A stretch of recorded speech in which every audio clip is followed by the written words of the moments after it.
Hello मेरे प्यारे दोस्तों, कैसे हैं आप सभी। आप सभी की पढ़ाई कैसी चल रही है। तो हम लोग क्लास 6 और 7 वीडियो देखे हुए थे। लेक्चर नंबर 7 तक देखे थे। लेक्चर ये 8 रहेगी, जिसमें से हम लोग सौर मंडल पढ़ रहे थे और सौर मंडल के आंतरिक भाग, सौर मंडल के सूर्य को पढ़ रहे थे। सूर्य में भी कौन सी, सूर्य के आंतरिक भाग को पढ़ रहे थे। सौर मंडल हम लोग शुरू किए हैं, जिसमें से सूर्य के आंतरिक भागों को हम लोग देख रहे थे। समझ में आ गई। और सूर्य के आंतरिक भाग को हम लोग देखे थे। सूर्य के आंतरिक भाग कितने भाग है, 3 भाग है। सूर्य के अंदर कितने भाग है, 3 भाग है। एक देखे थे हम लोग केंद्र वाला भाग, हाँ। दूसरा नाम दिए थे बीच वाले भाग को विकिरण मंडल, और तीसरा जो था लास्ट वाला संवहन मंडल नाम दिए थे। यहाँ फिर देख लेंगे हम लोग, इसको नाम दिए थे केंद्र, इसको विकिरण, इसको पूरे को संवहन मंडल। तो पहले ये हम लोगों को याद हो गई थी और हम लोग समझ भी गए थे कि सूर्य के अंदर कितनी भाग है। सूर्य के अंदर सूर्य के 3 भाग होती है। सूर्य के अंदर सूर्य के कितने भाग होती है, 3 भाग। मेरे साथ बोलिए एक बार तो, केंद्र। आप भी बोला कीजिए, ठीक है। बोलिए केंद्र, सबसे अंदर के भाग को केंद्र, उसके बाद विकिरण मंडल, तीसरा मंडल संवहन मंडल। तो केंद्र को बोलेंगे कोर, हाँ, विकिरण मंडल और संवहन मंडल, ठीक है ना। इतना पढ़े हुए थे हम लोग। उसके बाद ये भी बताए थे कि सूर्य के सबसे अधिक तापमान किस मंडल में होती है। सूर्य के सबसे अधिक तापमान केंद्र में होती है। सूर्य की सबसे अधिक तापमान केंद्र में होती है। क्यों होती है और कितना होती है। तो पहली बात कितना होती है, तो बताए थे 15 मिलियन डिग्री सेंटीग्रेड होती है। सूर्य के अधिकतम तापमान सूर्य के केंद्र में होती है। सूर्य के केंद्र में होती है, इसमें होती है। और कितना होती है, 15 मिलियन डिग्री सेंटीग्रेड होती है, ये भी बताए थे। और सूर्य का न्यूनतम तापमान सूर्य के सतह पे होती है। सूर्य के सतह पे होती है जो 6000 डिग्री सेंटीग्रेड होती है। हम लोग यहाँ तक चर्चा किए हुए थे। मैं आशा करता हूँ कि आप इतना समझ चुके हैं। उसके बाद फिर सूर्य के अंदर में जो 15 मिलियन डिग्री सेंटीग्रेड होती है तापमान, वो क्यों होती है। तो हम बताए थे कि सूर्य के अंदर में 2 हाइड्रोजन आपस में मिलकर एक हीलियम का निर्माण करती है। और अगर जो नहीं पढ़े थे, जो इस वीडियो को यहाँ से वॉच कर रहे हैं, आप यहाँ से भी वीडियो देख रहे हैं ना, मेरी क्लास समझ में आएगी। आप पीछे पढ़िए, बेस्ट रहेगा। जो बच्चे नहीं पढ़ पाए पीछे, वो यहाँ से भी करेंगे। हर एक क्लास में आपको, मेरी क्लास में जिस क्लास को आप अटेंड करेंगे उस क्लास से ही आपको समझ में आना शुरू हो जाएगी। तो आप टेंशन नहीं लेना है कि हम नहीं पढ़े थे। अगर इस कोई बच्चा यहाँ से देख रहा है तो यहाँ से भी समझ आएगी, लेकिन आपके लिए बेस्ट रहेगा कि आप बैक क्लास भी देखिए। तो क्या हुआ कि सूर्य के आंतरिक सूर्य के अंदर की संरचना पढ़ रहे थे, जिसमें से ये जो था, ये क्या था, तो ये था सूर्य के केंद्र भाग, और ये था विकिरण, और ये संवहन मंडल। तो 3 भाग बोल दिए थे, जिसमें से ये बताए थे कि सूर्य के अंदर में जो तापमान होता है 15 मिलियन डिग्री सेंटीग्रेड होती है। ये किस कारण से होती है। तो हम बताए थे इसमें संलयन होती है। किसका, तो नाभिकीय संलयन बोलते हैं इसको। इसमें संलयन होती है, इसमें हाइड्रोजन के 2 नाभिक आपस में संयोग करके एक बड़ा नाभिक, हीलियम नाभिक बना रहा था, जिसमें ऊर्जा, अपार ऊर्जा मुक्त हो रही थी, जिसे हम लोग क्या नाम देते, संलयन नाम देते। तो सूर्य में तापमान अधिक क्यों, संलयन के कारण, संलयन के कारण, ये समझ लेते। उसके बाद फिर उतना ज्यादा, उसमें बहुत ज्यादा प्रकाश और क्या उष्मा उत्पन्न हो रही थी संलयन के कारण, जो कि हमको कहाँ दिख रहा था, तो हमको दिख रहा था इस भाग में दिख रहा था। इस भाग में दिखा कि बहुत सारा उष्मा के साथ साथ एक साथ प्रकाश निकलेगी तो दिखेगी नहीं, लेकिन वो चीज कहाँ दिखा, आगे वाला भाग में, इस पार्ट में दिखा। और जिस भाग में सूर्य के सारे विकिरण दिखा, उसे विकिरण मंडल नाम दिए थे। क्या नाम दिए थे, विकिरण मंडल। जिसमें से हानिकारक विकिरण कौन कौन सी थी, तो एक्स रे, गामा रे और फोटोन, ये सारी, हाँ, ये सारी क्या थी, हानिकारक विकिरण थी। और भी थी जो हमारे लिए हानिकारक था, वो देखना था। तो विकिरण मंडल किसे कहेंगे, जिस मंडल में सूर्य के नाभिक में हुए नाभिकीय संलयन के द्वारा उत्पन्न विकिरण जिस मंडल में दिखाई पड़ता है, उस मंडल को क्या नाम दिए थे, विकिरण मंडल नाम दिए थे। उसके बाद फिर, अब ये तो दिखाई पड़ा, लेकिन ये आगे जिस मंडल से, यहाँ तक तो हमको दिखाई पड़ा कि यहाँ इसमें जो है कुछ विकिरण दिख रहा था, विकिरण दिख रहा था। वो जिस माध्यम से, जिस भाग से बाहर हुआ, उस भाग को संवहन, जिस जिस भाग, सूर्य के जिस भाग से वो वहन किया, संवहन किया, हाँ, साथ साथ निकल गया, बहन गया, बाहर की ओर निकला, उस भाग को हम लोग संवहन मंडल नाम दिए थे। और संवहन मंडल में ये भी बताए थे ये हाइड्रोजन के बने सेल पाए जाते हैं, हाइड्रोजन के बने सेल पाए जाते हैं, हाइड्रोजन के बने अगर ये संवहन मंडल है, इसमें हाइड्रोजन के बने बड़े, अंदर की ओर बड़ा ऊपर की ओर छोटा, अंदर की ओर बड़ा ऊपर की ओर छोटा, अंदर की ओर बड़ा ऊपर की ओर छोटा, अंदर की ओर बड़ा, और अर्थात ये सेल किसके हैं, ये सेल हाइड्रोजन के बने सेल होते हैं जो अंदर की ओर बड़ा और बाहर की ओर छोटे होते हैं। ये बीपीएससी में एक बार पूछा गया था कि सूर्य के अंदर बने जो हाइड्रोजन के सेल्स होते हैं वो किस ओर बड़े होते हैं, तो सूर्य के केंद्र की ओर बड़े होते हैं। ऑप्शन में था सूर्य के केंद्र की ओर बड़े होते हैं या सूर्य के बाहर ही बड़े होते हैं, इस प्रकार के ऑप्शन में था। तो सूर्य के केंद्र की ओर वो सेल्स बड़े होते हैं। और किसके बने होते हैं, हम बताए थे ये सेल्स हाइड्रोजन के बने होते हैं, यहाँ तक हमने भी चर्चा किया था। और हाँ, ये भी बताए थे कि सूर्य में इतनी भागों को पहले हम लोग समझ गए थे क्या, इतनी भागों को, और हम लोग फिर से एक बार देख लेते हैं। तो सूर्य के हम इतना ही समझाए थे कि सूर्य के अंदर में कितने भाग होती है, 3 भाग होती है, केंद्र भाग, विकिरण मंडल और संवहन मंडल। केंद्र भाग किसे कहेंगे, जिस भाग में सूर्य की क्या होती है, सूर्य के जिस भाग में संलयन की क्रिया होती है। संलयन मीन्स दो हाइड्रोजन आपस में मिलकर एक बड़ा सा हीलियम का निर्माण करें, उसे संलयन बोलते हैं। तो जिस भाग में सूर्य के जिस भाग में नाभिकीय संलयन की क्रिया होती है उस भाग को केंद्र बोलते हैं। और केंद्र के बाद उत्पन्न विकिरण जिस भाग में दिखाई पड़ता है उसे विकिरण मंडल कहते हैं। उसके बाद विकिरण मंडल सूर्य के जिस भाग से बाहर की ओर वहन करता है, आगे बढ़ जाता है, उस भाग को संवहन मंडल कहे थे। संवहन मंडल में क्या पाया जाता है, तो संवहन मंडल में पूछेगा कि संवहन मंडल में किसके बने सेल होते हैं, तो संवहन मंडल में हाइड्रोजन के बने सेल होते हैं। वो किस ओर, अंदर की ओर बड़ा होता है।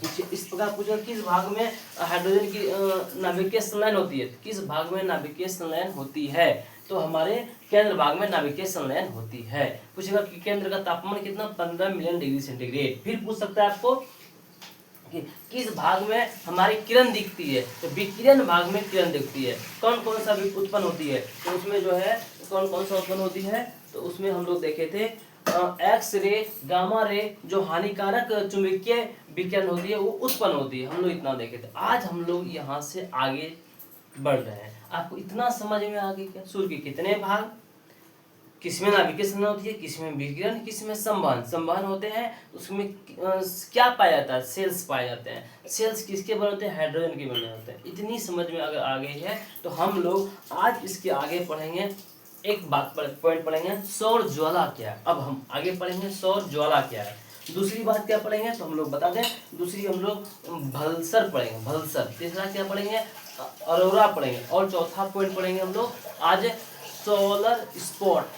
सोलर स्पॉट या सौर कलंक पढ़ेंगे। क्या पढ़ेंगे हम लोग, सौर कलंक। आज 4 बिंदु पॉइंट पे हम लोग बात करेंगे इस वीडियो में, 4 बिंदु पॉइंट पे। एक नंबर सौर ज्वाला क्या होती है, इसके आगे पढ़ना है। उसके बाद फिर भल्सर क्या होती है, अरोरा क्या होती है, अरोरा इंपॉर्टेंट रहेगी हम लोगों के लिए, और सौर कलंक ये भी इंपॉर्टेंट रहेगी। तो 2 पॉइंट बहुत ज़्यादा इंपॉर्टेंट रहेगी, इसमें से 4 पॉइंट हम लोग पढ़ने वाले हैं, ठीक है। तो चलिए समझिए, इस इंपॉर्टेंट सभी है, सभी पढ़िए, क्योंकि हम लोग फाउंडेशन पढ़ रहे हैं। फाउंडेशन पढ़ने का मतलब हुआ कि हम लोग एक बार पढ़ेंगे, दोबारा जिंदगी में नहीं कभी पढ़ना पड़ेगा, और उससे बाहर भी क्वेश्चन नहीं आएगा। फाउंडेशन का मतलब ये छोटे बड़े सारे चीज़ों को हम लेके चलेंगे, चाहे वो 6 की क्लास को, 7 की क्लास की हो, वो पॉइंट 8 की क्लास की क्यों ना हो, 10 का क्यों नहीं हो, 10th का क्यों नहीं हो, 12th का क्यों नहीं हो, हर एक टॉपिक से वो चीज़ें छूटनी नहीं चाहिए। समझ में आई क्या बात, क्या है 6 के ज्योग्राफी में क्या है, जितना दिया उससे थोड़ा सा ज़्यादा बढ़ा दिया, 7 में उससे ज़्यादा थोड़ा अलग पॉइंट दिया, 8 में, फिर 9 में इंडियन में घुसा दिया, इस प्रकार 10th में,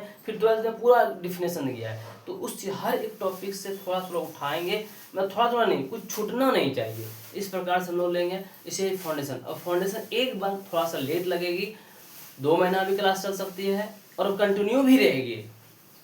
अब हम रूल आप लोग को टेलीग्राम पे जाइएगा, आपको क्लास का शेड्यूल दिख जाएगा, किस दिन कितने बजे सर का क्लास आएगी, आपको घबराना नहीं है, ठीक है ना। तो अब शेड्यूल आने शुरू हो जाएगा, टेंशन लेने की बात नहीं है। और आप लोग को जैसे जैसे हम दे रहे हैं आपको घबराना नहीं, अब धीरे धीरे धीरे धीरे धीरे एडजस्ट करते जाइए, अपने आप ऑटोमेटिक हमारा रफ्तार बढ़ जाएगी। हाँ, और रफ्तार बढ़ जाएगी, आपको समझ अचानक हम रफ्तार बढ़ा देंगे, आप पीछे छूट जाइएगा। हमारा इच्छा ये रहती है कि आप पीछे ना छूटें, आप साथ में चलें। एक ही वीडियो है, उसको इस कदर कर लीजिए, दोबारा ना करना पड़े, आदत लगाइए पढ़ने का, ठीक है ना। तो चलिए देखते हैं हम लोग। तो हम लोग देखें, अब देखेंगे पहला नंबर आज सौर ज्वाला क्या है। सौर ज्वाला क्या, पहला पॉइंट हम लोग को देखना है, समझना है सौर ज्वाला। समझिएगा हम लोगों बातों को। हम लोग आज पहला पॉइंट देखेंगे सौर ज्वाला। क्या देखेंगे? सौर ज्वाला। ज्वाला देखिए, ठीक है ना वीडियो। सौर ज्वाला, तो सौर ज्वाला हम लोग देखेंगे। सौर ज्वाला क्या है हमको समझने की कोशिश करेंगे हम लोग। सौर ज्वाला क्या है हमको समझने का कोशिश करना है। सौर ज्वाला क्या है समझे क्या? तो देखते हैं। तो हम लोग देखें कि सूर्य के नाभिक भाग में क्या हो रही थी, नाभिकीय संलयन हो रही थी। अब नाभिकीय संलयन क्या है हम बताए थे कि दो हाइड्रोजन जब आपस में अभिक्रिया करके जब दो हाइड्रोजन के नाभिक आपस में अभिक्रिया करके बड़ा नाभिक हीलियम जैसी नाभिक का निर्माण कर रहा था, तो उस दौरान इसमें अपार ऊर्जा मुक्त हो रही थी। इसी चीज़ों को हम लोग क्या नाम दिए थे? इसी चीज़ों को हम लोग नाम दिए थे नाभिकीय संलयन। इसको अच्छे समझिएगा, इसको समझ गए तो हम लोग सौर ज्वाला समझ जाएंगे। तो सौर ज्वाला क्या था हम लोग इससे पहले ये समझना पड़ेगा, संलयन समझना पड़ेगा। तो हम लोग संलयन क्या नहीं समझेंगे क्या? हाँ समझ चुके हैं हम लोग, संलयन को समझ चुके हैं। तो हम लोग देखें संलयन क्या था कि इसमें दो हाइड्रोजन नाभिक आपस में अभिक्रिया करके एक हीलियम जैसे नाभिक का निर्माण कर रहा था। इसके तत्पश्चात इसमें ऊर्जा, अपार ऊर्जा नहीं, बहुत ज़्यादा ऊर्जा मुक्त हो रही थी। वही ऊर्जा के कारण जो है इसी क्रिया को हम लोग नाभिकीय संलयन नाम दिए। यही नाभिकीय संलयन जब क्या हो, अनियंत्रित हो जाए, नाभिकीय सूर्य के केंद्र में, सूर्य की इसको हम सूर्य का एक भाग काट के हम छोटा सा बनाए थे, आज हम आपको पूरा बना के दिखाए, ठीक ना। हाँ, तो हम क्या बताए आपको कि ये बता रहे थे कि सूर्य के में जब नाभिकीय संलयन अनियंत्रित हो जाए, नियंत्रित मतलब नियंत्रण मतलब होता है कि जिस तरह चल रहा है इक्वल, जिस तरह चल रहा है इक्वल हो गया, लेकिन या उससे कम हो जाए या उससे ज्यादा हो जाए, उसी बोलते हैं अनियंत्रित। समझ में आ गया ना, अनियंत्रण हो जाना। हम लोग अभी हमारे शरीर क्या है, वर्क अच्छा से कर रहा है, हम लोग नियंत्रण में है। जैसे ही हमारा शरीर वर्क करना कुछ कम या ज्यादा करने लगे, तो एक इक्वल से कुछ ज्यादा कम होने लगे, उसे बोलते हैं अनियंत्रित, ठीक है ना, अनियंत्रण में नहीं रहना। तो इसमें जब भी नाभिकीय संलयन अनियंत्रित हो जाता है और किस्म अधिक हो जाता है, हाँ, नाभिकीय संलयन की क्रिया ऊर्जा तेज हो जाती है, तो क्या होता है उस दरमियान में इससे बहुत ज्यादा ऊर्जा निकलती है। बहुत ज्यादा ऊर्जा निकलेगी तो विकिरण बाहर आएगा, और ये विकिरण जो होता है सूर्य के ये क्या भाग बताए थे, ये सेल होते हैं। और किसके बने सेल होते हैं? ये सेल जो बने होते हैं ये किसके बने होते हैं? हाइड्रोजन के बने सेल होते हैं। इससे जो है इस सेल से बाहर की ओर क्या निकल रही थी? तो बाहर की ओर बाबू हम लोग देखे थे, ये बाहर की ओर ये ऊर्जा निकल रही थी, अर्थात किरण निकल रही थी। समझ आ गया क्या? किससे? तो इसमें हाइड्रोजन के बने जो सेल्स है उससे चीर के, हाइड्रोजन के बने सेल को चीर के बाहर निकल रही थी। हाइड्रोजन के बने सेल को चीर के बाहर निकल रही थी। इसमें से क्या था? इसमें कुछ प्रकाश भी था, हाँ, और कुछ क्या था, कुछ जो था कुछ क्या था, कुछ विकिरण था। और प्रकाश तो कोई बड़ी बात नहीं है, प्रकाश तो हम लोग देख ही रहे हैं डेली। हम लोग सूर्य का प्रकाश पृथ्वी तक पहुंचती है, सूर्य का प्रकाश हमारी पृथ्वी तक पहुंचती है, ये तो सिंपली पहुंच जाती है। लेकिन कभी इससे जो विकिरण, हानिकारक विकिरण निकलती है और बहुत तीव्र होती है, ये बहुत क्या होती है? तीव्र होती है। और जिसे हम लोग क्या नाम दिए? उसी प्रकाश को हम लोग नाम दिए सौर ज्वाला। क्या बोले? सौर ज्वाला नाम दिए।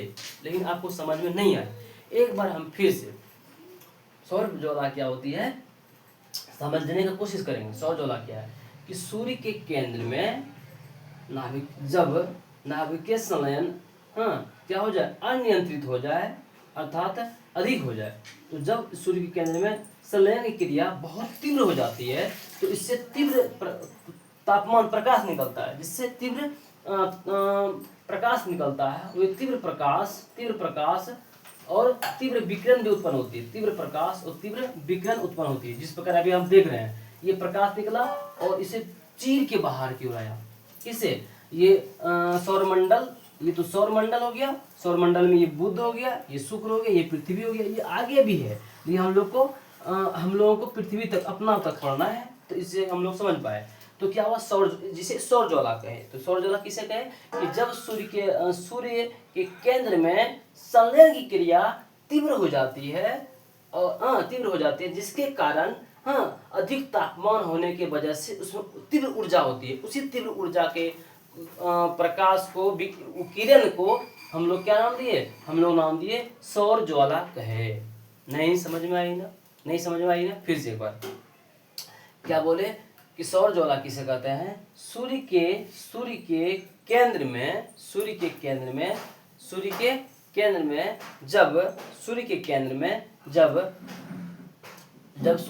में जब नाभिकीय संलयन की क्रिया बहुत अधिक तीव्र हो जाए, अर्थात संलयन की क्रिया अनियंत्रित हो जाए, मतलब तीव्र हो जाए, उस कंडीशन में इससे निकलने वाली प्रकाश और विकिरण जो होती है कि बहुत तीव्र हो जाती है, जो नाभिकीय जो क्या होती है कि ये सेल्स को, हाइड्रोजन के बने सेल्स को पार करके हमारे सौर मंडल, ये तो सूर्य के अंदर की बात है, ये यहाँ से यहाँ सौर मंडल है, सौर मंडल में प्रवेश करती है। उसी ज्वाला को सौर ज्वाला कहे, उसी सूर्य के ज्वाला को सौर ज्वाला कहे। कौन से ज्वाला को, सूर्य से निकले ज्वाला को सौर ज्वाला कहे। फिर से समझेंगे, किसे कहेंगे सौर ज्वाला, सूर्य के केंद्र में नाभिकीय संलयन की तीव्र गति या सूर्य के अंदर नाभिकीय संलयन की अनियंत्रण के कारण जब उसमें से तीव्र प्रकाश और ऊर्जा उत्पन्न होती है, तो वो किरण सूर्य से बाहर की ओर सौर मंडल में प्रवेश कर जाती है, सौर मंडल में प्रवेश करती है। उसी किरण को या उसी विकिरण को क्या नाम दिए हम लोग, उसी विकिरण को नाम देना है सौर ज्वाला कहते हैं। सौर ज्वाला किसे कहते हैं, एक बार फिर से समझेंगे। सूर्य के केंद्र में नाभिकीय संलयन के अत्यधिक या तीव्र नाभिकीय संलयन के कारण, सूर्य के केंद्र में तीव्र नाभिकीय संलयन के कारण उत्पन्न विकिरण जो सौर मंडल में प्रवेश कर जाती है, उसी को हम लोग क्या नाम दिए, सौर ज्वाला कहते हैं। एक बार फिर से, सूर्य के केंद्र में तीव्र नाभिकीय संलयन के कारण, सूर्य के केंद्र में तीव्र नाभिकीय संलयन के कारण उत्पन्न प्रकाश तथा विकिरण सौर मंडल में प्रवेश करती है। उसी विकिरण को क्या बोलते हैं, सौर ज्वाला कहते हैं। इतना समझ में आ गए क्या? सौर ज्वाला सिंपल सी कुछ नहीं है बाबू। सूर्य में जब नाभिकीय संलयन तीव्र हो जाती है, तो वो बाहर की ओर अपार ऊर्जा बाहर की ओर निकलती है, जो वायुमंडल में प्रवेश कर जाती है। उसी ऊर्जा को, उसी विकिरण को नाम क्या दिया गया, उसी विकिरण या ऊर्जा को नाम दिए हम लोग सौर ज्वाला नाम दिए। अब बातें हैं कि सौर ज्वाला तो हम लोग समझ गए सर। अब सौर ज्वाला था, सूर्य के केंद्र से तीव्र अनियंत्रित संलयन के कारण प्रकाश जो बाहर हुआ, वो सौर ज्वाला था। वो सौर ज्वाला का तापमान जो होता है, सूर्य के सतह के तापमान से अधिक होता है और किसी का कम भी होता है। मेरी बातों को समझिएगा, किसी का बहुत अधिक होता है, किसी का कम होता है। सूर्य के सतह का तापमान है कितना सर जी? हम बताते हैं सूर्य के सतह का तापमान 6000 डिग्री सेंटीग्रेड है। कितना है? 6000 डिग्री सेंटीग्रेड है। अब इससे निकलने वाले, अगर इससे कम भी रहता है, कुछ ज़्यादा रहेगा, लेकिन अगर इससे कम रहेगा तो पता ही नहीं चलेगा, ज़्यादा रहेगा तो ही पता चलेगा ना। हाँ सर जी, तो जो ज़्यादा रहता है वो दूर चला जाता है और हमारे सौर मंडल में प्रवेश करती है, जो कि इससे पार कर जाती है, बुध शुक्र ग्रह को पार करके हमारे पृथ्वी तक आने की कोशिश करती है और आती भी है। और कुछ नहीं भी आ पाती है। कुछ क्या होती है, रास्ते में रह के इससे कहाँ से पार करेगी? तो ये याद रखिएगा, जब भी सौर ज्वाला सूर्य के केंद्र से बाहर आएगी, सूर्य विकिरण, इसी को नाम दे दिए हम लोग सौर ज्वाला। किसको नाम दिए? जो सूर्य का विकिरण नाभिक के समय के जो उत्पन्न हुआ, जो विकिरण उत्पन्न हुआ, जो हमारे वही विकिरण जो हमारे सौरमंडल में प्रवेश कर सका, इसे ही नाम दिए सौर ज्वाला। ये सौर ज्वाला हमारे पृथ्वी तक आने की कोशिश करती है। ये सौर मंडल है, सौर मंडल में तो प्रवेश कर गई और ये हमारे पृथ्वी तक आने की कोशिश करेगी। इसके आगे भी ग्रह है बाबू, इसके आगे भी ग्रह है, जिसे नाम देंगे हम लोग क्या? इसे नाम देंगे मंगल। फिर आगे है बृहस्पति। इस प्रकार हम लोग नाम आगे भी देंगे, ठीक ना। तो हम लोग देखेंगे ये आगे भी जाएगी, ये आगे जाएगी, लेकिन हमारे पृथ्वी में क्या है? तो ये है बाबू वायुमंडल। ये क्या है? वायुमंडल। ये वायुमंडल में प्रवेश नहीं कर पाती है। जैसे ही वायुमंडल प्रवेश करती है, वायुमंडल इसे क्या करती है? वितरित कर देगी। फिर इधर आएगी, ये कहीं ना कहीं ये अगर ये पूरा सीधा रहेगी तो ये पुनः वापस हो जाएगी। अगर ये फिर आएगी, ये कहीं ना कहीं जिधर इधर फेंक देगा, फिर आएगी, फिर फेंक देगा, फिर आएगी, वायुमंडल में टकराएगी, फिर वापस हो जाएगा। अर्थात कुछ देख रहे हैं क्या देख रहे हैं हम लोग? इस प्रकार का पृथ्वी है, यहाँ से आ रही है और हमारे वायुमंडल है, वायुमंडल इसे बाहर की उसमें घुसने नहीं दे रही, बाहर फेंक रही है। क्या समझ में कुछ समझ में आ रहा है? कुछ समझ में आ रहा है क्या? ये पृथ्वी में ये हानिकारक विकिरण प्रवेश नहीं कर पा रही है। वजह कौन है? तो वजह ये जो देख रहे हैं आप बिंदी, ये हमारा वायुमंडल है। ये पृथ्वी के पास ये जो देख रहे हैं ये वायुमंडल है, ये वायुमंडल है। ये वाला भाग जो देख रहे हैं आप, ये तो पृथ्वी है। इसके इधर जो देख रहे हैं ये सारे वायुमंडल है। और वायुमंडल क्या कर रहा है? सौर ज्वाला को वितरित कर रहा है, अर्थात बाहर की ओर फेंक रहा है, अपने में प्रवेश करने नहीं दे रहा है। हाँ, अपने में प्रवेश नहीं करने दे रहा है। जिससे क्या होता है? उससे घर्षण उत्पन्न होता है। वायुमंडल में उस सौर ज्वाला टकराती है, घर्षण उत्पन्न होती है। वो घर्षण के कारण कुछ घटनाएं उत्पन्न होती है। समझ में आई पहले क्या? बस चुटकी में समझा देंगे। अब इस सिर्फ समझिए तो पहले। तो क्या हुआ कि सौर ज्वाला जैसे हमारे इसमें सौर ज्वाला सूर्य से निकल के हमारे वायुमंडल में सौर मंडल में प्रवेश करती है, तो सौर मंडल में प्रवेश करती है तो ये सब ग्रह के पास सौर वो नहीं है, क्या नहीं है? वायुमंडल नहीं है, खुद का वायुमंडल नहीं है, तो इसको पार कर गई, ठीक है ना। लेकिन हमारे पृथ्वी के पास क्या है? वायुमंडल होने के कारण इसमें प्रवेश नहीं कर सकी, इसमें टकरा के वितरित हो गई। हाँ, अर्थात हमारे वायुमंडल पृथ्वी तो यहाँ से है और वायुमंडल यहाँ तक था, इसके कारण इसमें प्रवेश नहीं कर पाया।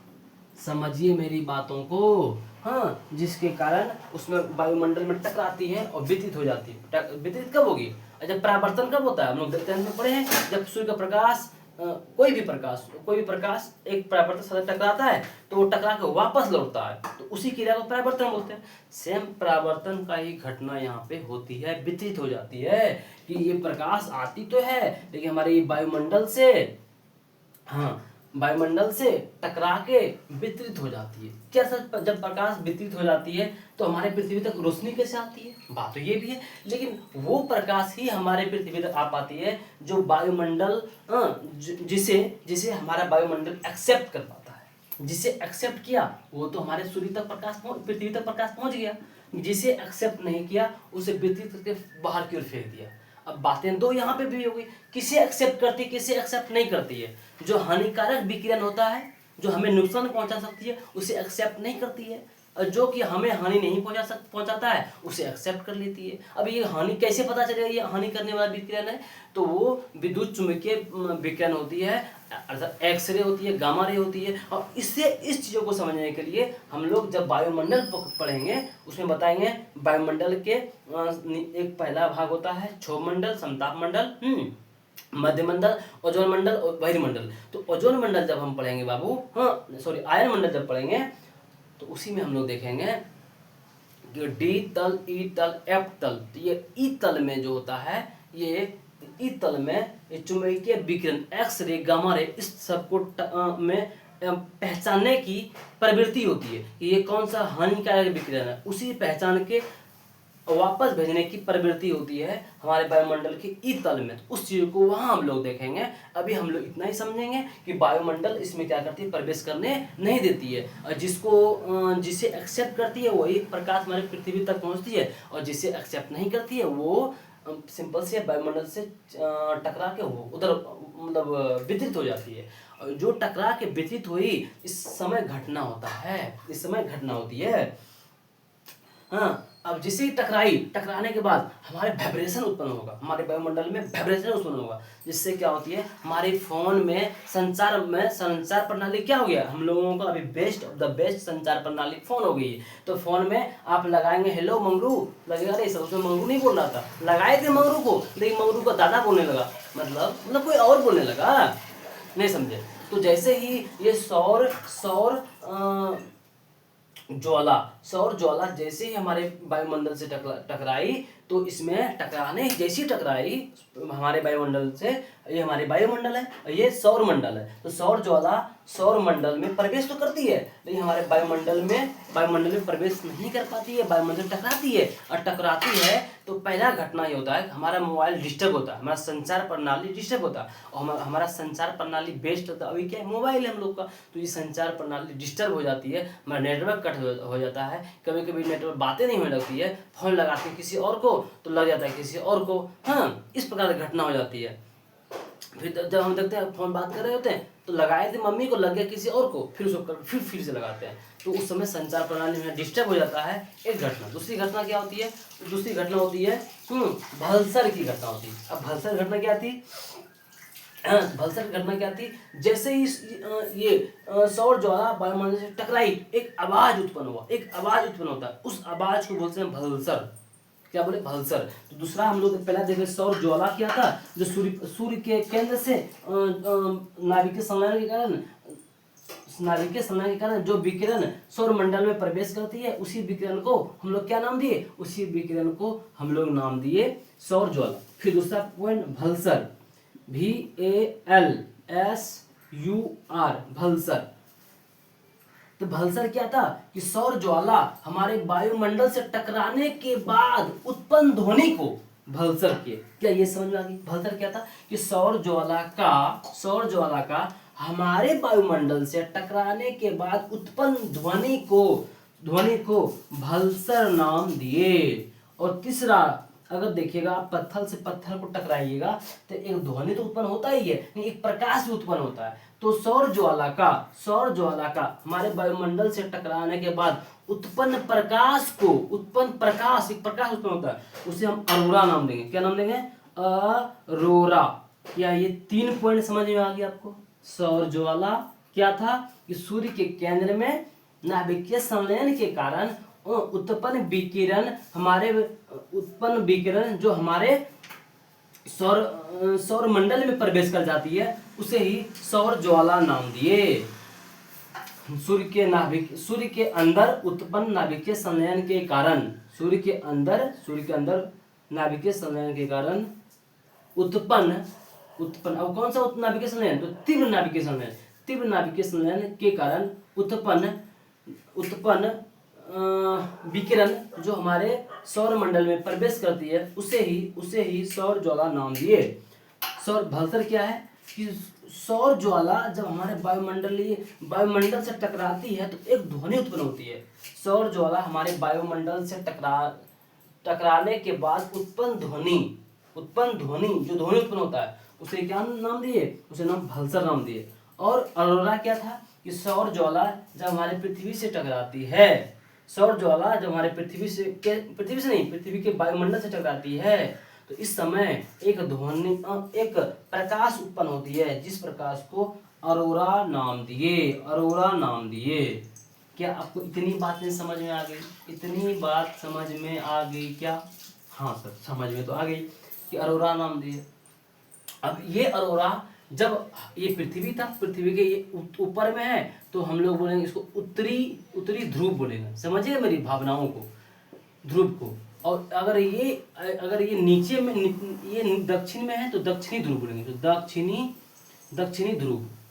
समझिए, मेरी बातों को समझने की कोशिश कीजिएगा, माइंड कंसंट्रेट रखना है कि ये जब पृथ्वी था तो पृथ्वी के ऊपर भाग को, ऊपरी भाग को बोलते हैं उत्तरी ध्रुव और नीचे भाग को दक्षिणी ध्रुव बोलते हैं। तो ये जब फैला तो ये तो एक कुछ प्रकाश तो ऊपर की ओर विकिरण ऊपर की तरफ गया और कुछ नीचे ही क्या हमारे पृथ्वी में प्रवेश किया? नहीं सर, वो हानिकारक विकिरण हमारे पृथ्वी में प्रवेश नहीं कर सका। क्यों? क्योंकि हमारे पास खुद का वायुमंडल था, हमारे पृथ्वी के पास वायुमंडल है, जिसके वजह से हानिकारक विकिरण प्रवेश नहीं कर पाई और ये वितरित हो गई। तो वितरित होगा कहाँ जाएगा? एक तो उत्तरी ध्रुव की ओर जाएगा पृथ्वी के, एक दक्षिणी ध्रुव की ओर जाएगा। बात तो सही है सर, कुछ उत्तरी ध्रुव की ओर चला गया, कुछ दक्षिणी ध्रुव की ओर चला गया।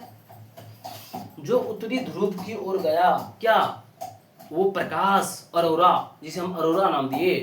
क्या बोले, फिर से बोलिए तो, किस अरोरा नाम किसको दिए? तो सूर्य से उत्पन्न सौर ज्वाला वायुमंडल में प्रवेश नहीं सॉरी सौर मंडल में प्रवेश करने के बाद हमारे पृथ्वी के वायुमंडल से टकराने के बाद जो उत्पन्न प्रकाश को अरोरा नाम दिए।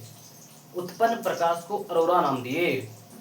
सौर ज्वाला हमारे पृथ्वी के वायुमंडल से टकराने के बाद उत्पन्न प्रकाश को, से दो पत्थर टकराते हैं, एक आवाज होता है, तो आवाज को भल्सर ने उत्पन्न प्रकाश को अरोरा। तो जो अरोरा ऊपर की ओर गया अर्थात उत्तरी ध्रुव की ओर चला गया था, उसे हम बोलेंगे बोरियोलिस, और नीचे की आया उसे ऑस्ट्रेलिस। ये दो नाम देंगे। अभी समझ में आ जाएगी, अब टेंशन मत लीजिए, घबराइए नहीं। थोड़ा सा हम इसको मिटाने की कोशिश करेंगे, हम थोड़ा समझाएंगे। पहले तो आप सौर ज्वाला समझ गए हैं, सौर ज्वाला आप समझ गए हैं कि सौर ज्वाला किसे कहते हैं, पूरा मिटाते हैं। आपको इतनी बात हमें समझ में आ गई, ज्वाला समझ में आ गई, सौर ज्वाला कि सूर्य नाभिकीय संलयन के कारण जो तीव्र नाभिकीय संलयन के कारण जो ज्वाला सौर मंडल में प्रवेश करती है, उसी ज्वाला को हम लोग क्या नाम दिए? उसी ज्वाला को हम लोग नाम दिए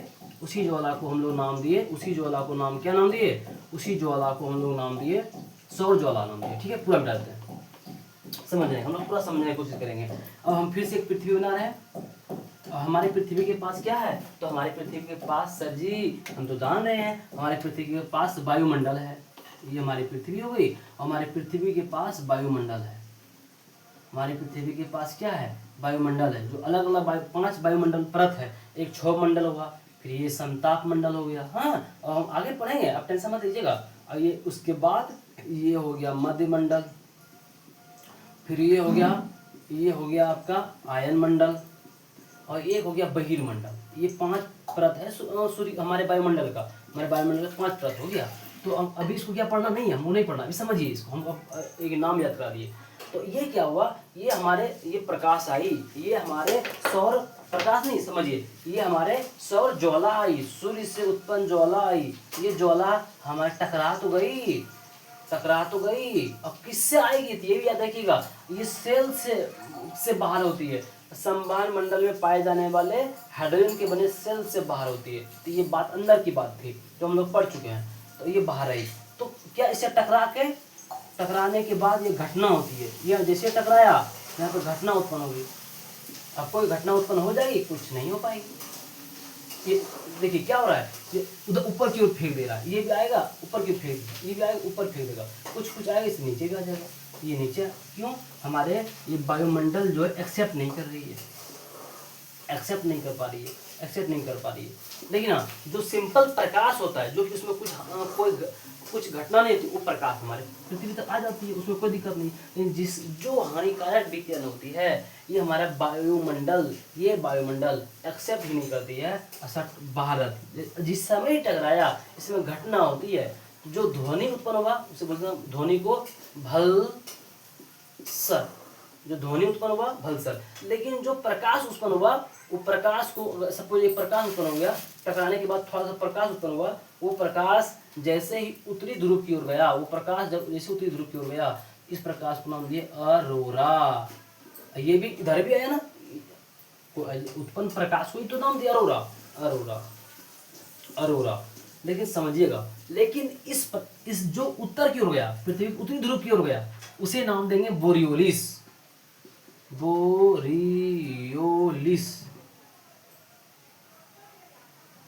और बोरियोलिस ये बहुत ज़्यादा पूछता है। और ये ऑस्ट्रेलिस, अब याद कैसे होगा सर जी कि हमको ऊपर की ऑरोरा बोरियोलिस बोलेंगे, नीचे की ऑरोरा ऑस्ट्रेलिस बोलेंगे। पहले आप इतना समझ तो जाइए कि ऑरोरा बोरियोलिस होता क्या है, ऑरोरा ऑस्ट्रेलिस होता क्या है, फिर तो हम समझा ही देंगे इसे याद कैसे करना है। हाँ, तो क्या बोले हम कि सूर्य से जब सौर ज्वाला उत्पन्न होती है तो हमारे पृथ्वी के वायुमंडल से टकराने के बाद ये कुछ विकिरण किधर की ओर जाता है, उत्तरी ध्रुव की ओर जाता है, कुछ नीचे दक्षिणी ध्रुव की ओर जाता है। उत्तरी ध्रुव वाले को ऑरोरा बोरियोलिस बोलते हैं और दक्षिणी ध्रुव की ओर जो जाता है उसे ऑरोरा ऑस्ट्रेलिस बोलते हैं। फर्स्ट नंबर, यहाँ जैसे ही टकराया तो जो टकराते ही क्या हुआ, प्रकाश उत्पन्न हुआ। इस प्रकाश को हम लोग अरोरा कहे, अरोरा। लेकिन जो अरोरा उत्तर की ओर गया बोरियोलिस बोल देंगे, जो अरोरा दक्षिण की ओर ऑस्ट्रेलिस बोल देंगे। समझ आ गया? अब इसे याद कैसे रखना है, तो हम आपके बगल में ही बुक रखे हुए हैं, इस चीज़ों को समझाने के लिए कि हम कैसे आपको याद करवा देंगे, क्योंकि अभी हम तो बता देंगे आपको समझ में नहीं आएगी। इसलिए हम ये बगल में बुक इसलिए रखे हैं कि समझिएगा ये हमारा पूरा ग्लोब है, ठीक है। और आप थोड़ा देखिएगा, ऊपर की उत्तरी ध्रुव होगा, नीचे की दक्षिण ध्रुव होगा, और नीचे की ओर देखिए पूरा पृथ्वी के नीचे की नीचतम ओर क्या है, ऑस्ट्रेलिया है। आप थोड़ा गौर कीजिएगा तब तो समझ में आएगी इसी के नाम से। तो नीचे में है, देखिए समझ आने दिख रहा है क्या, आप देखने की कोशिश कीजिएगा। ये पूरा पृथ्वी है, पूरा पृथ्वी है, ग्लोब है पूरा पृथ्वी, नीचे की ओर ऑस्ट्रेलिया है। देखिए आप पढ़ पाए नाम के अक्षर, ऑस्ट्रेलिया, ये नीचे की ओर है। इसी से याद रखेंगे, जब ग्लोब में ऑस्ट्रेलिया नीचे है तो उस प्रकाश को नाम पढ़ेंगे हम लोग अरोरा ऑस्ट्रेलिस, नीचे की ओर है, क्योंकि हमारा ऑस्ट्रेलिया पृथ्वी के ग्लोब में नीचे की ओर है। ऑस्ट्रेलिस, अरोरा ऑस्ट्रेलिस हम लोग जो नाम रखेंगे वो नीचे की ओर होगा, और अरोरा बोरियोलिस ऊपर की ओर है। क्या आप ये डिफरेंट कर पाए क्या? उत्तरी ध्रुव में जो अरोरा गया उसे बोरियोलिस नाम देंगे, और जो दक्षिणी ध्रुव में आया उसे अरोरा ऑस्ट्रेलिस नाम देंगे। और याद कैसे रखेंगे, तो क्योंकि पृथ्वी में ग्लोब में ऑस्ट्रेलिया नीचे की ओर था, इसलिए ऑस्ट्रेलिस नाम याद रह जाएगी। क्या आपको ये दोनों बात याद आ गया? सौर ज्वाला, सूर्य से उत्पन्न ज्वाला को सौर ज्वाला बोल नाम दिए। हाँ, उसके बाद भलसर, सौर ज्वाला जब हमारे वायुमंडल से टकराई तो एक ध्वनि उत्पन्न हुआ, उस ध्वनि को नाम दिया भलसर।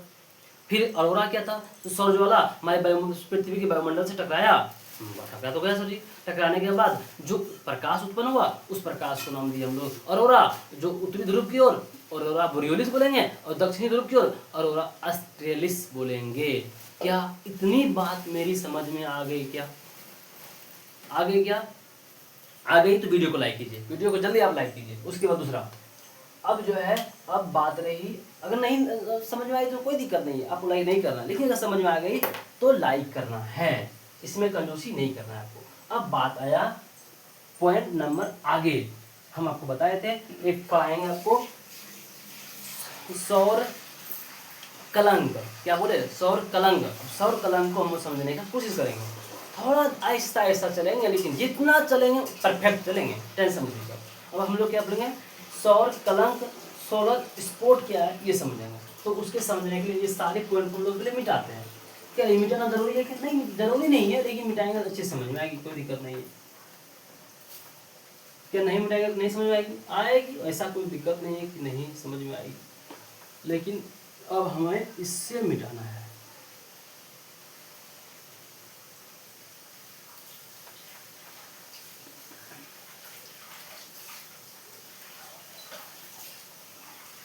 चलिए अब हम लोग देखेंगे, क्या ऐसे मिटा दें क्या? हाँ, ऐसे भी मिटा देते हैं, फिर से मिटा लेंगे। चलिए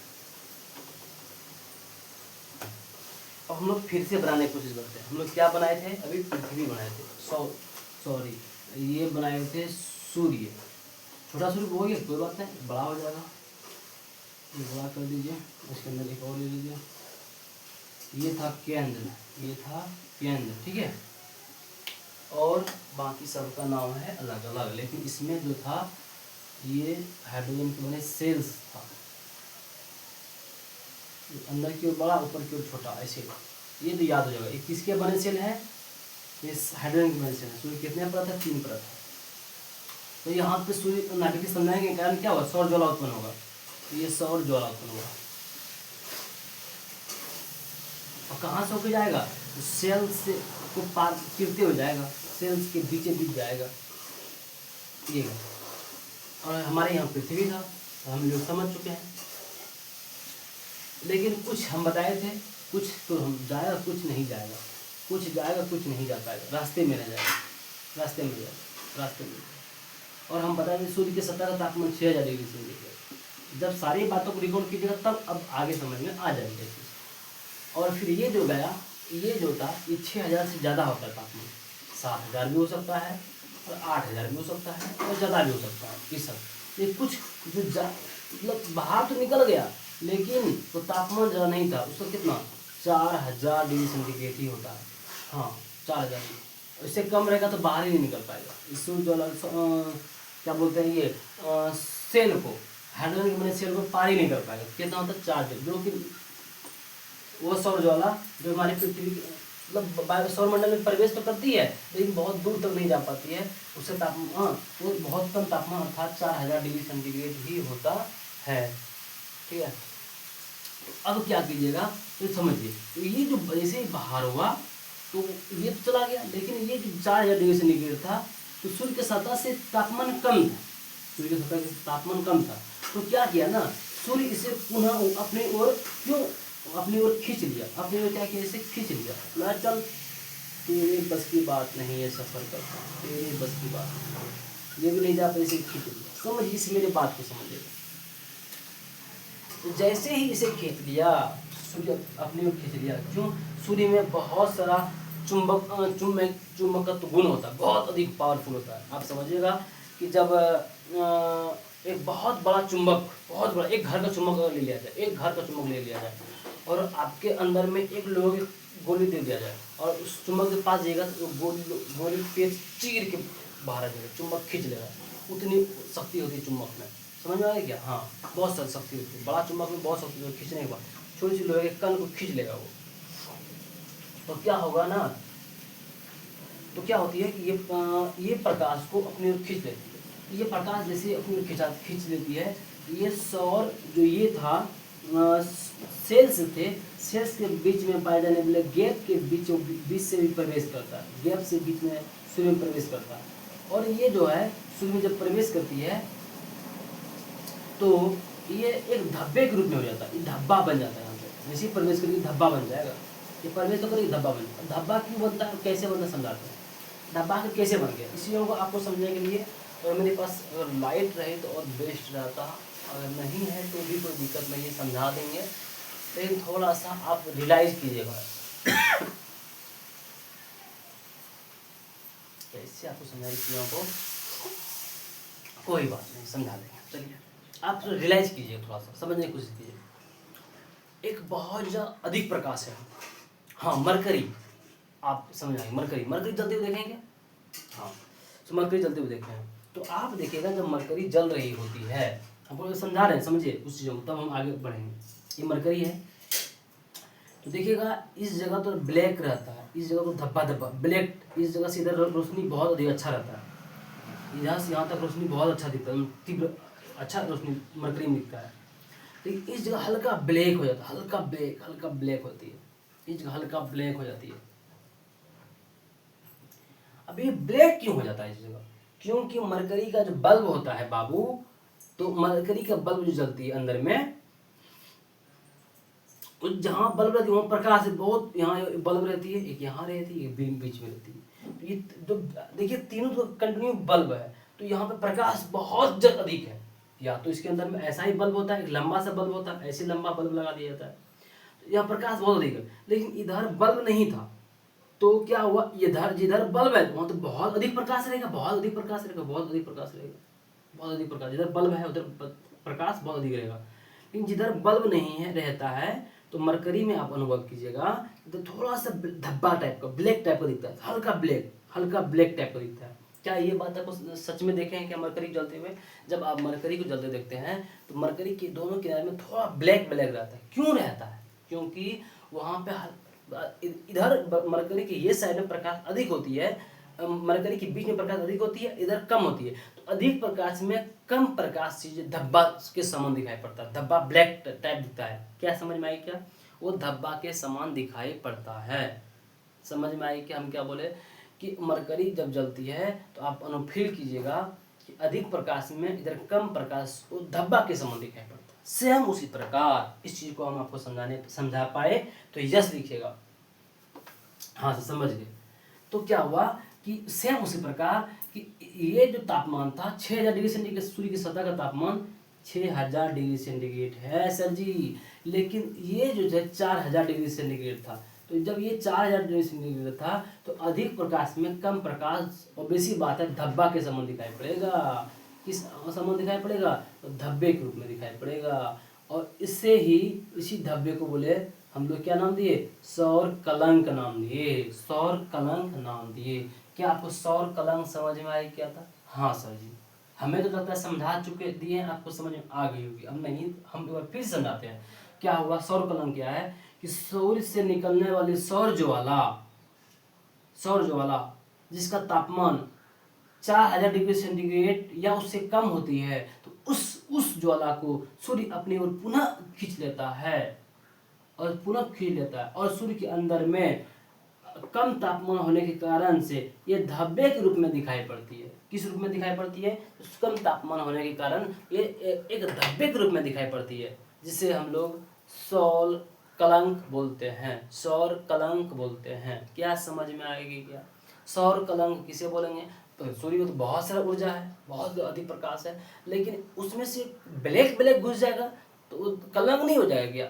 समझिए, किसी घर में एक बात में समझिए, किसी घर में सब आदमी कामयाब है, साला एक लड़का निठल्ला निकल जाएगा, उसे घर का कलंक बोलते हैं। तुम तो साला घर का कलंक है, तुम मेरे घर को डुबा दिया। बोलते ही नहीं बोलते हैं? क्यों बोलते हैं कलंक? क्योंकि वो कलंक नाम इसलिए जाता है क्योंकि वो जिस गति की ओर उसका घर में सब की ओर अच्छे दिशा की ओर जा रहा था, वो एक बच्चा नालायक निकल गया, नल्ला निकल गया, अर्थात उस घर में जो सब शिक्षित थे वो पढ़ाई नहीं, अर्थात सब एक रूप चल रहा था, वो नहीं उस रूप जा सका, तो उसे हम लोग नाम देते हैं तो घर का कलंक है। सेम उसी प्रकार सूर्य के तो बहुत सारा प्रकाश एक समान गति में होता है, लेकिन सूर्य की सतह पर 6 डिग्री सेंटीग्रेड होता है। इसके अंदर में जैसे ही वो 4000 डिग्री सेंटीग्रेड वाला प्रकाश अंदर आती है, अपनी ओर खींच लेती है, तो ये उसके तुलना में कम प्रकाश होने के कारण उस जगह पे धब्बा दिखाई पड़ता है। उसी धब्बे को नाम दिया कलंक। क्या नाम दिया? कलंक। सौर कलंक किसे कहते हैं? तो सौर में उत्पन्न सौर ज्वाला जिसका तापमान 4000 डिग्री सेंटीग्रेड या इससे कम होती है, वो उस ज्वाला को सूर्य अपनी ओर आकर्षित कर लेता है, जिसके कारण सूर्य के अंदर में एक धब्बा के रूप में दिखाई पड़ता है। उसी धब्बे को सौर कलंक कहते हैं। क्या आपको सौर कलंक समझ में आ गई? सौर कलंक समझ में आ गई? सौर कलंक कहते किसे हैं? सौर कलंक किसे कहते हैं? समझ में आ गई? अगर सौर कलंक आपको समझ में आ गई तो आगे भी हम समझा पाएंगे।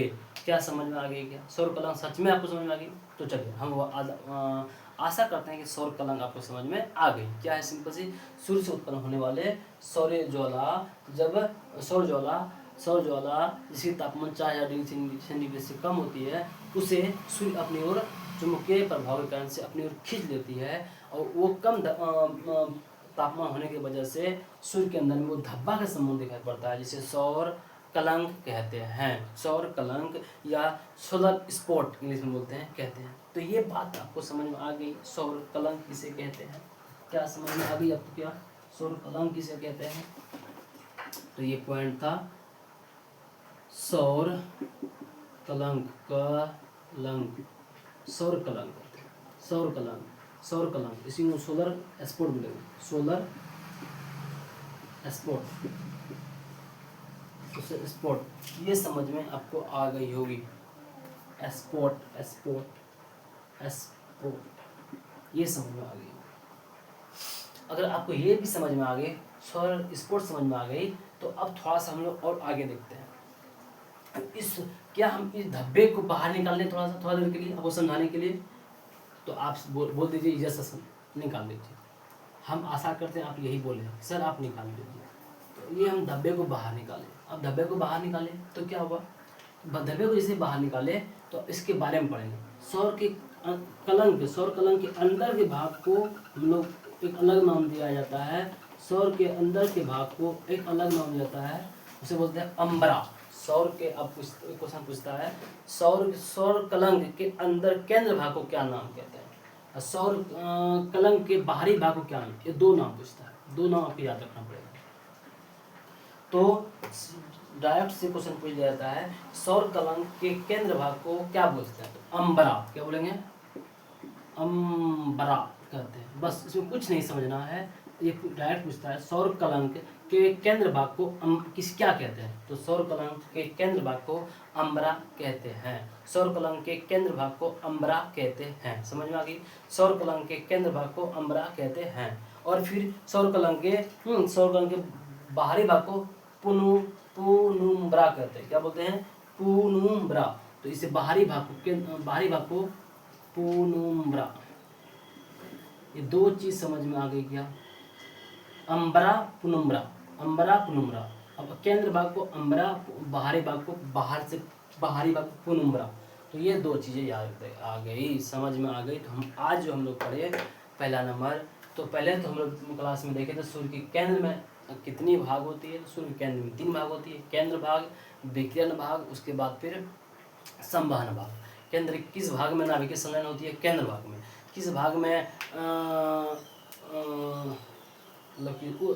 विकिरण दिखाई पड़ता है, तो मतलब सूर्य का प्रकाश एक विकिरण दिखाई देता है, तो सूर्य के विकिरण भाग में विकिरण दिखाई पड़ता है। किस भाग में एक्सरे दिखाई पड़ता है, विकिरण भाग में। किस भाग में गामा रे दिखाई पड़ता है, विकिरण में। किस भाग में फोटोन दिखाई पड़ता है, विकिरण में।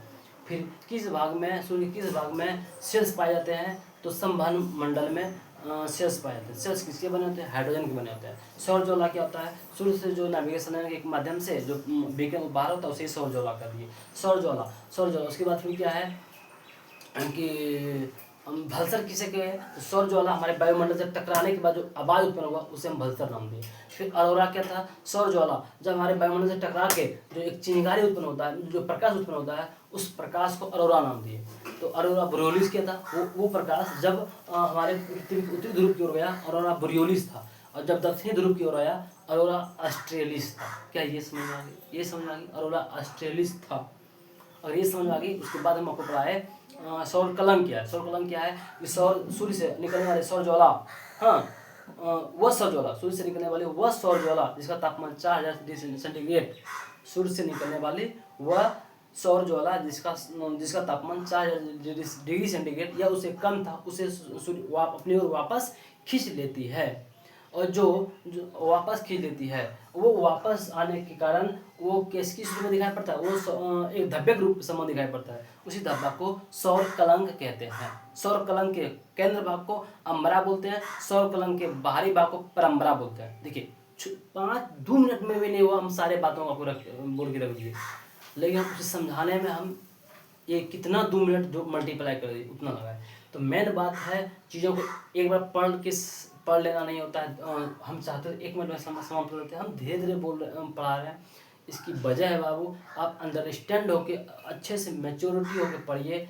हम विश्वास रखिए, आपका सिलेबस हम बहुत अच्छे से ख़त्म करेंगे और स्पीड भी जाएगी, क्लास इतनी आने लगेगी, फिर आपको समझ से बाहर जाएगा कि हम क्लास कैसे करें। लेकिन हाँ, हर एक क्लास हम चाहे कितना भी स्पीड में पढ़ा लेंगे, आपको ये वादा करते हैं कि ऐसा कभी मेरा क्लास नहीं होगा जिसमें आपको समझ में नहीं आएगा।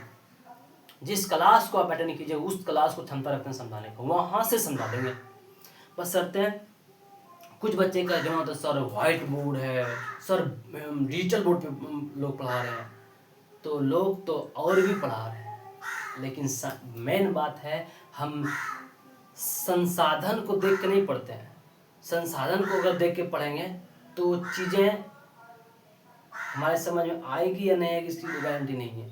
संसाधन हमारे समझने के लिए इम्पोर्टेंट नहीं है, समझने के लिए समझाने वाला इम्पोर्टेंट है। और हम आपको समझा पा रहे हैं और मेरे द्वारा आपको समझ में आ रही है, तो संसाधन मैटर नहीं करती है, ठीक है ना। उसके लिए कोई बात नहीं है। फिर यहाँ पे आज हम आशा करते हैं आप लोगों को समझ में आ गई। अगर आ गई होगी तो वीडियो कमेंट में हमको यही चाहिए समझ में कि सर समझ में आ गई है, और नेक्स्ट वीडियो जल्द आना चाहिए सर। तो इस प्रकार का आप लोगों को कमेंट आती है, हमें मोटिवेशन मिलता है और सही बताते हैं मैंने में हम वीडियो बनाने में मजबूर हो जाते हैं, हम बनाते हैं। लेकिन जब आप लोगों का मतलब वो फीडबैक नहीं मिलता है, जिसकी वजह से वीडियो बनाने को लेट होता है, डीमोटिवेट होते हैं। तो मेरा मोटिवेशन आपके पास है, मोटिवेशन बनाए रखिए, हम वीडियो लाते रहेंगे, आपके लिए क्लास लाते रहेंगे और अंत तक लाएंगे। और इस प्रकार लाएंगे, मेरा एक बार बच्चा तैयारी करने के बाद दोबारा ज़िंदगी में उसे किसी और टीचर क्लास नहीं लेना पड़ेगा, ये मेरा वादा है। ठीक है, थैंक यू दोस्तों।